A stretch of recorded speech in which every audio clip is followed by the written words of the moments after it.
Hey everybody, this is Ash for the Triple S League, and today I'm going to be showing you 3 puzzle games that you need to consider picking up if you're a puzzle game lover, and especially if you like the type of puzzle game that absolutely messes with the fabric of reality, that forces you to think outside of 3 dimensions and linear time, and basically bends your mind into a gray matter pretzel. You know, games like Portal, or Portal 2, I guess? This is part of the reason I wanted to do this video. Apparently there aren't a ton of games in this subgenre, and in fact, I'm not even sure what you would call this subgenre. I'm sure there are more games in it than the ones I know about. Besides the Portal games, the only other game of this type that I could think of off the top of my head was Chronotron, which is a free online game from the Flash era. It's a game where you take a little robot character through multiple time loops and work with your past selves to solve each puzzle and avoid creating paradoxes while you're doing it. I went and checked, and this game is still free and fully playable, and the fact that I still remember it after so many years tells me that it was a worthwhile experience.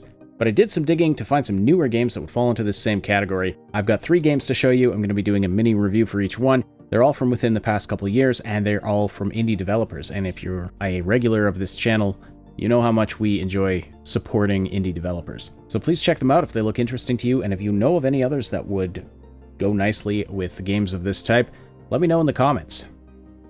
First up is one of my favorite games of the past few years, Patrick's Parabox, named for the developer Patrick Traynor. You know that episode of Futurama where the professor creates a box containing an alternate universe, and at the end they pull the boxes through each other and end up with a box containing their own universe? Well, Patrick's Parabox took that concept and cranked it up to 1,000. It starts off as a simple block-pushing game where you move boxes onto target squares and then get yourself to the ending square. Simple, right? But then you discover you can schlorp yourself inside some boxes, which are little mini-universes within the main universe. And then you realize that one of the boxes you're pushing around is the big box you're also inside of, because it's inside itself. And if you push it out of itself, you wind up in the infinite void. And you can have chains of boxes inside one another in an infinite loop, and then they add duplicate boxes, and then these start getting flipped, so you can reverse things, and then you do whatever this is, and then you become the box. And then you possess multiple boxes in the same level, and then you become a wall, and then the infinite void becomes part of the puzzle, and you discover the epsilon paradox, and... That's not even everything. More than 350 levels spread over 20 plus worlds. My first playthrough took over 15 hours and was worth every penny I paid for the game. And if that wasn't enough, you can make your own levels and share them. Unfortunately, it looks like it's only available on PC, no consoles at this time. But if you can get it, I highly recommend Patrick's Parabox. And if you ever get stuck, I've got a full walkthrough, every single puzzle in the game, right here on the Triple S League in a convenient 23 video playlist. Okay, next up is Tandis, and this one is very different. The premise is that you take a 3D shape and drag it on top of one of these, I'll call them transformational grids. The shape is duplicated on all of the grids, but it becomes warped and morphed according to each grid's properties. So as you can see, this rectangular block becomes stretched out on this stretched grid and turns wavy on this wavy grid. This flat square placed on an ordinary grid becomes a tube on this grid that's stretched around in a circle. And if we take that tube, rotate it parallel to the ground, and then place it on the ordinary grid, it becomes a donut on the circular grid. That's basically how this game works. You're given a starting shape, usually just a square, and have to figure out how to transform it into the target shape. Thankfully, it doesn't have to be perfect. Whatever algorithm they use to evaluate the shape is fairly forgiving. Only once or twice did I feel like my submission was unfairly rejected. Obviously, this game isn't for everyone. You have to really enjoy mathematical, geometrical, 3D spatial stuff to get something out of this. It took me about 2.5 hours to complete the main game, so it's not very long, but there is a post-game with 8 additional puzzles that look really hard. On the downside, much as I like this game and appreciate its innovative concept, I think it's highly overpriced for what it is, which doesn't mean you shouldn't buy it if you want to support a creative developer, but if cash is tight, you'll probably want to wait for a sale. This final game I'm going to cover is a couple years old now, and you may have seen your favorite Markipliers or Jacksepticeye's play it, but it's worth a look.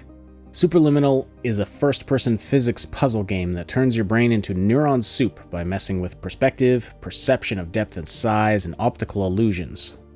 Now, I'll be honest, I have a love-hate relationship with this game. There is lots to enjoy about it. It's a unique, surreal world. I enjoy the puzzle chamber format. You're forced to think about things in new ways and find, in many cases, highly unexpected solutions. The thematic elements, chess pieces, toys, alarm clocks, and the constant reminders that things aren't what they seem are really well utilized, and it even plays with the Patrick's Parabox box within itself recursion thing a bit, this time in 3D. Before I got to the last couple chapters of the game, I really didn't have much bad to say about it. My biggest gripe was the amount of time spent walking through hallways and rooms that didn't really seem to add much to the experience. I mean, maybe it was trying to establish atmosphere, but in a game like this, rooms that are just set pieces where there's nothing to do are a mistake, in my opinion. But that's a pretty minor gripe that I was willing to overlook, but the last couple chapters of Superliminal nearly killed my enjoyment of the game entirely. Thankfully, it did redeem itself in the end, and I'll explain why. But in case you didn't pick it up from the game's title and the surreal environment, you're playing inside a dream world, which is composed of many layers of dreams. So of course, weird and unexpected things will sometimes happen as part of the story. That's completely fine. But as you get near the end of the game, the devs try to crank the surreal, what's real, what's not factor up to 11, while at the same time an irritatingly calm therapist's voice talks to you from the outside, trying to impart some meaningful advice about seeing things from different perspectives or something. I honestly didn't really pay attention because it got really annoying.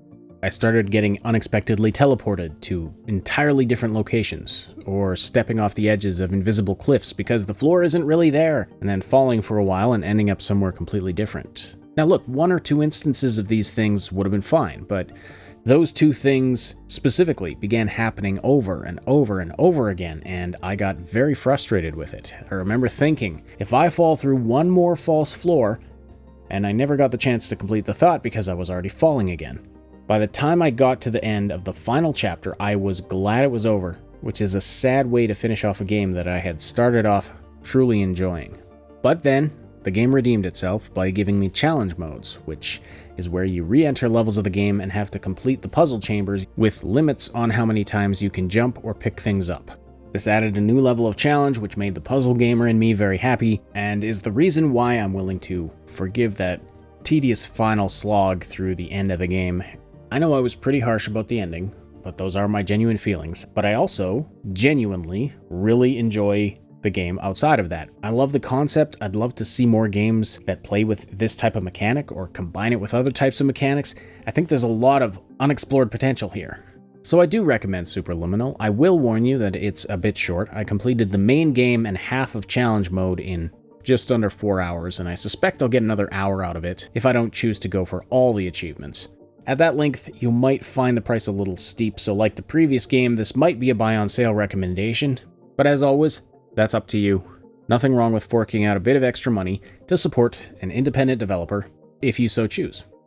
So there are 3 mind-bending puzzle games that you need to try, and like I said, if you know of any other games that would fit well with these, if they're of that sort of messing with reality, getting you to think way outside the box kind of things, messing with the laws of physics, let me know in the comments. I'd love to do another video like this, and I'd love to start doing more indie game reviews in general. We're in an era where AAA has been a little disappointing and there's a bit of a drought for good content, but there are lots of great indie games out there. It's just sometimes hard to find the best ones. So if you know of any that deserve more exposure, of course, let me know in the comments. Thanks for watching. Slam that like button and subscribe and the notification bell, all that good stuff. This is Ash for the SSS League. I will talk to you again very soon. Did you enjoy that video? Let us know by slamming that like button and leaving a comment below. And if you really liked it, consider joining the SSS Legion by joining our online community, supporting us on Patreon, or checking out the merch store. Subscribe for tons more guides and other fun videos. And for insightful gaming news content, check out our sister channel, SSS Podcast. What?